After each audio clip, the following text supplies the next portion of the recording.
Hi everyone, this is Koinzell here. So today I want to talk about Rosaria, more specifically to look at the swagger. Okay, so anyway, specifically to talk about Crescent Pike versus Dragonspine Spear for Rosaria. I think a lot of people are thinking that the Dragonspine Spear is going to be like the best 4-star spear for her, and that's why I decided to do a bit of figures crunching, look into detail on Crescent Pike as well as Dragonspine, and to compare the two weapons, which is better for which scenario. Okay, so let's go ahead to each of the detailed figures for both weapons. Okay, so first let's talk about the Crescent Pike. I think Crescent Pike everyone should be quite familiar with it now, especially if you main the physical polearm character.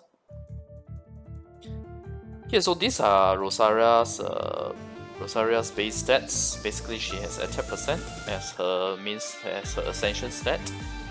This is Crescent Pike's stat: 565 attack and 34.5% physical damage. The best thing, honestly speaking, is the weapon effect that it has, the refinement effect, where after picking out an elemental or a particle, her normal and charged attacks. The normal and charged attacks deal additional damage equal to 20% of your total attack for 5 seconds. When you refine it to R5, it's 40%.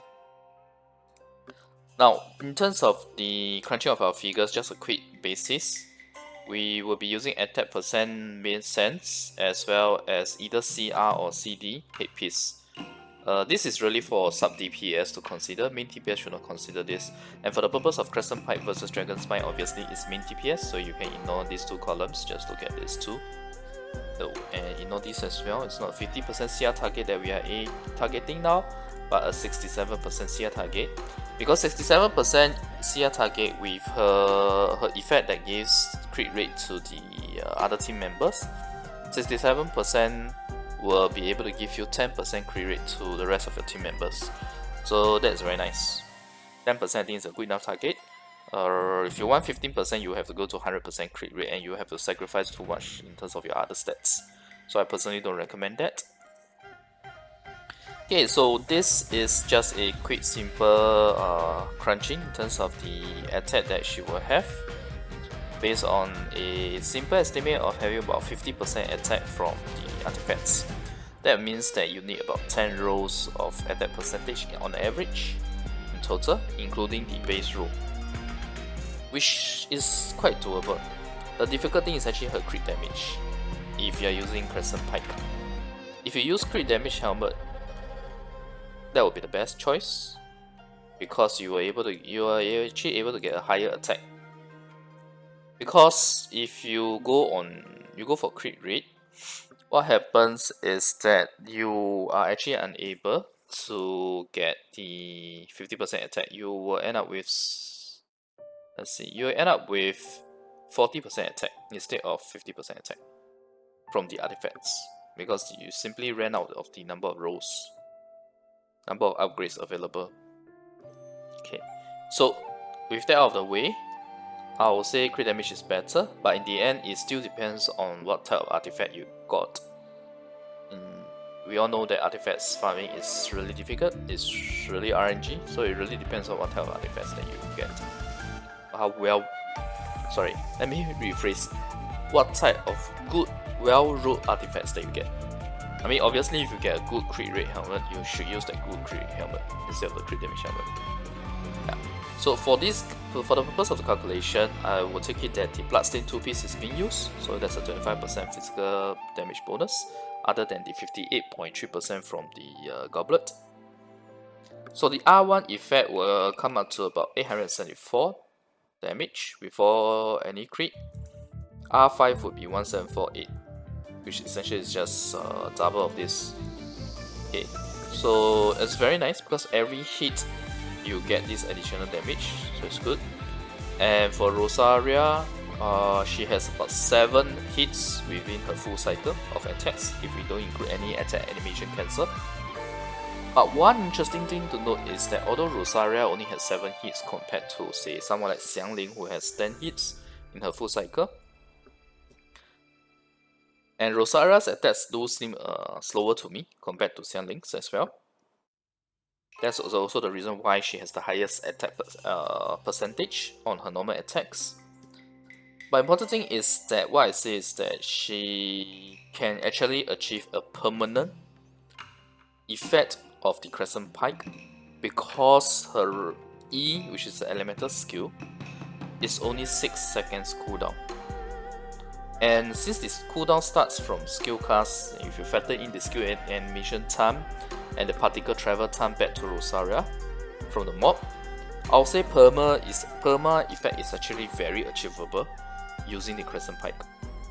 Since Crescent Pike lasts for 5 seconds, cooldown is 6 seconds, but that 1 second interval you will have been negated by the skill animation itself plus the particle travel time from the mod to you. So I can pretty safely say that it's pretty much going to be permanently in effect. The Crescent Pike. Let's say we assume that her E is reliable enough that it will definitely give you a particle for using it, which should be the case. Honestly speaking, it's not like Zhongli's still where it's not 100%. So this makes Crescent Pike really good for her because she can get the effect in permanent. Okay, so now let's talk about Dragonspine before we do the actual comparison between Dragonspine and Crescent Pike. Okay, so this is Dragonspine. Right off the bat, you'll see that Dragonspine has actually a very low base attack. Its base attack is actually the lowest amongst all the 4-star weapons, so that's why it only has 454 attack at level 90. Whereas Crescent Pike had like 565 if I didn't remember wrongly, yeah. So it's more than 100 more. It's like 111 more. 111. Although the physical damage that the Dragonspine gives is a lot, it's 69%. So let's see what this means. Whether or not this will make Dragonspine better in terms of just all the normal attacks itself, putting aside the effect. But before that, let's talk about what the effect is. So the effect here, hitting an opponent with normal and charged attack has a 60% chance of forming and dropping an Everfrost Icicle above them, which does 80% AoE attack damage. If the opponent is affected by Cryo, it does 200%. So that's R1. So for the case of Rosaria, let's assume that the opponent is indeed affected by Cryo. Although opponent won't be 100% affected by Cryo all the time because of reactions, but it really depends what type of reactions you're doing as well. Some reactions will remove the Cryo effect sooner as opposed to others. But given that her burst has a constant Cryo application, for the purpose of comparison, we just take it that her Cryo, the opponents are constantly affected by Cryo.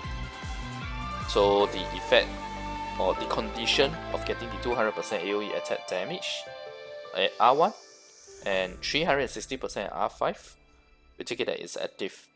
Now R5, the biggest boost of R5 in my opinion is, aside from the damage being buffed from 200% to 300% attack AoE damage, it's a 100% chance of forming the Icicle. But that being said, it's still not so bad because polearm characters do attack faster, even if Rosaria's is the slowest amongst all the polearm characters. With her attack, you should still be able to get the Everfrost Icicle to form. Just that with R1, you may take longer than the every 10 seconds because there is a cooldown associated to this AoE attack damage that is every 10 seconds. It can only trigger every 10 seconds. So imagine if you have a 60% chance and you are unlucky and you didn't trigger, you might end up being only able to trigger your next Everfrost Icicle at say the 12th or 13th second instead of the 10th second.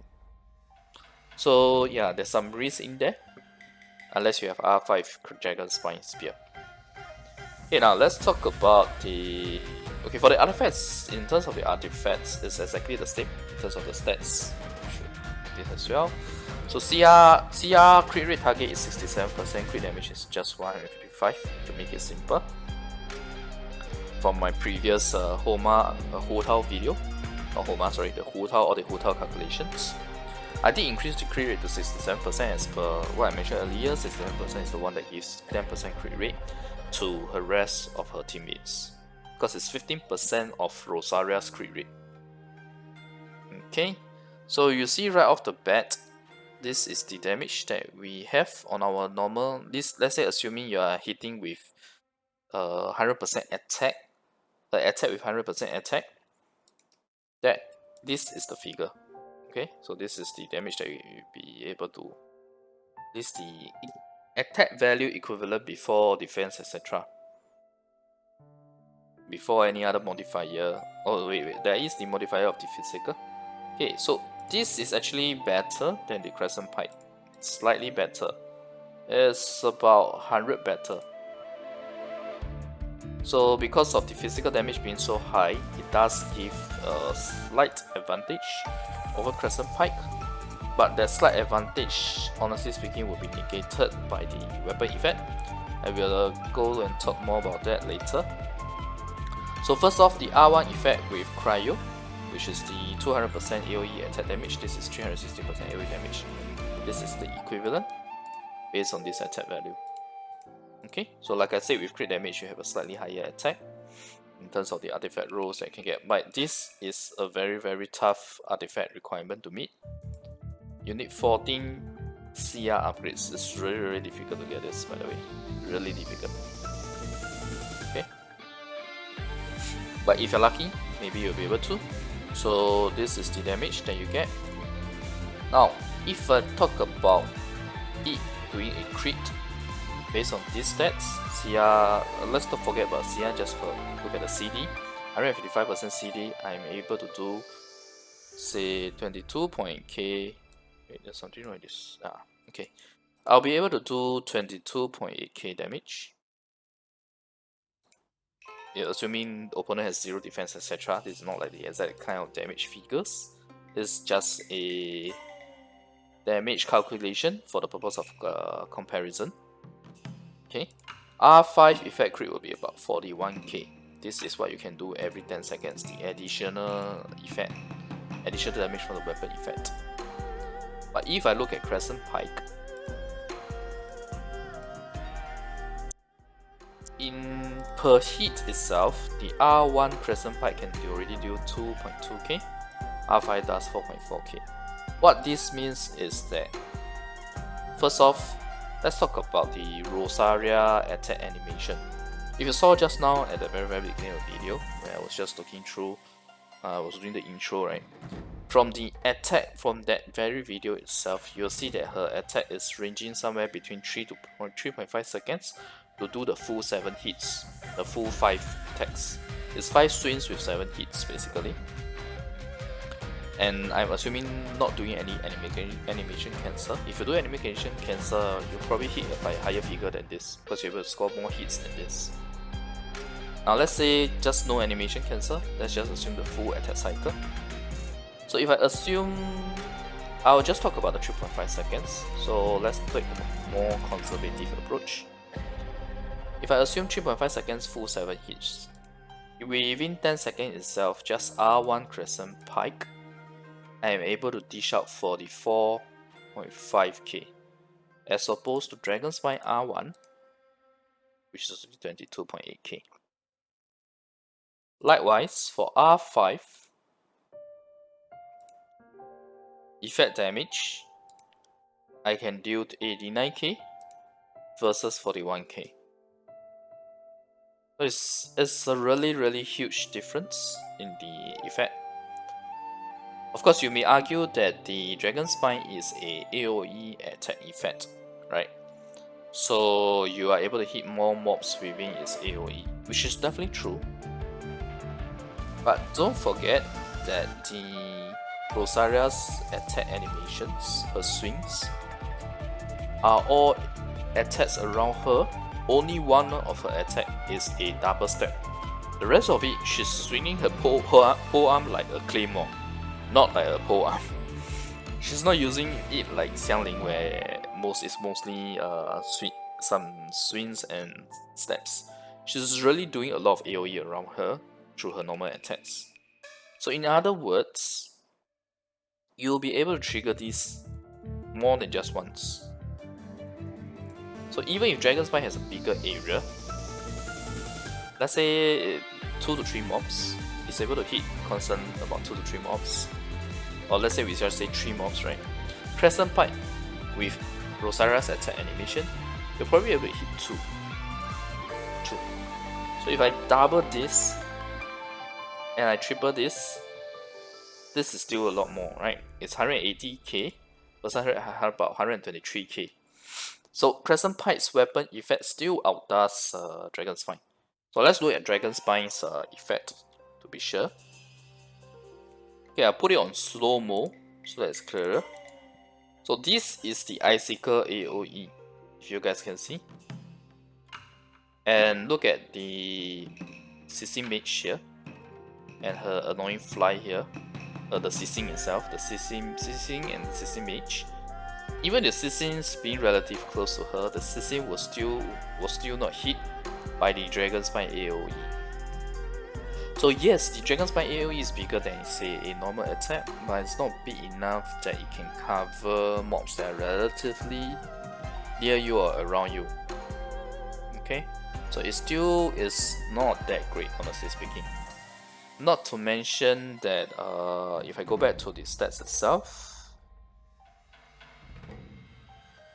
if you look at this stat, no matter what, in terms of the end game kind of content, like 1v1 kind of DPS against bosses, especially bosses, Dragonspine will definitely lose out to Crescent Pike. The only scenario I think Dragonspine is better than Crescent Pike is the type of scenario where this damage figure is enough for you to clear the open world mobs.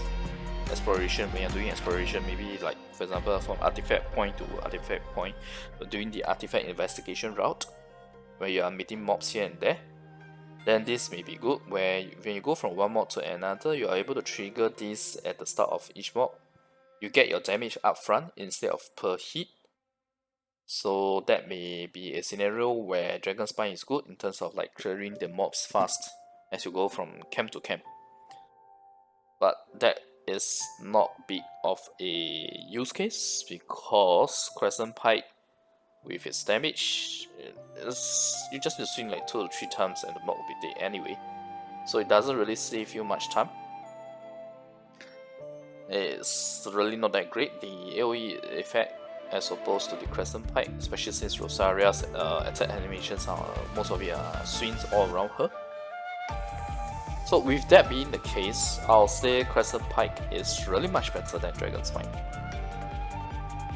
Personally, for my Rosaria Main DPS on my sub account, that's pretty much an F2P account, I will use Crescent Pike. I will use Rosaria as a mid. For my main account, I'm probably gonna use Rosaria as a sub DPS to enable melt combo for my Hu Tao. I'll probably give her a Skyward Spine for that. Yeah. But anyway, I'm looking forward to actually getting Rosaria to try her out. So we have to wait for another week for that. So let's see how it goes. But I hope this is conclusive enough to you guys, convincing enough to you guys that Crescent Pike really outdoes the Dragonspine by quite a bit for Rosaria. In fact, I'm personally quite disappointed with this result because I was hoping Dragonspine is finally useful in the hands of a cryo polearm character, but unfortunately it's not the case. The biggest limiting factor about Dragonspine is the fact that its effect can only happen once every 10 seconds. That's really very, very damaging to this weapon. If the R5 can at least shave off the cooldown time, right? R5 would have been very, very good for this weapon. Imagine if I could have shaved this down to 5 seconds. I would pretty much be able to deal almost the same damage as the Crescent Pike. But I do more damage on my normal hits. I have a bigger AoE every time this trigger as well. So unfortunately that's not the case, and Dragonspine Spear will have to remain as the loser. in this comparison. So I hope you guys have not wasted your resources. Remember that the Crescent Pike is still better. It's still better to invest in Crescent Pike for Rosaria physical main DPS. Alright, thanks everyone for watching. I'll see you guys next video. Bye. Oh right, if you like the content, remember like the video and click subscribe for more. Bye.